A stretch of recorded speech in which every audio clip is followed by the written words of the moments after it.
మావా నాకు బైక్ నేర్పి మావా. నీకేతొచ్చా? రాదా? ఈత నేర్చుకుంటే బైక్ దొలేదు వస్తుంది. అవునా?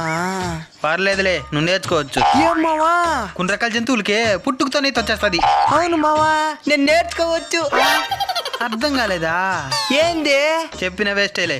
ఇది క్లచ్, ఇది గేరు, ఇది ఫ్రంట్ బ్రేక్, ఇది బ్యాక్ బ్రేక్. ఇదంతా నాకు తెలుసు మావా. డీజిల్ ఆడిపోయాలి దీనికి. ఎక్కడ పోయాలా? అవును మావో, బొక్క కూడా కరెక్ట్ గా పెట్టినారు. క్లచ్ ఎందుకు మావా? గేర్ వేసేటప్పుడు క్లచ్ పట్టుకొని గేర్ వేయాలా. ఎక్కడైనా డౌన్ కొనిందంటే రోడ్డు అక్కడ టక్కని క్లచ్ పట్టుకున్నావు అనుకో, పెట్రోల్ ఖర్చు అవుదో మైలేజ్ దండుకు వస్తుంది. సరే మావా. అయినా నువ్వు ఫస్ట్ టైం గేర్ బండి తోలేదు కష్టంగానే. స్కూటీ తెస్తానుండు. మచ్చా అప్పుడే సూపర్ గా తోలుతున్నావురా నువ్వా?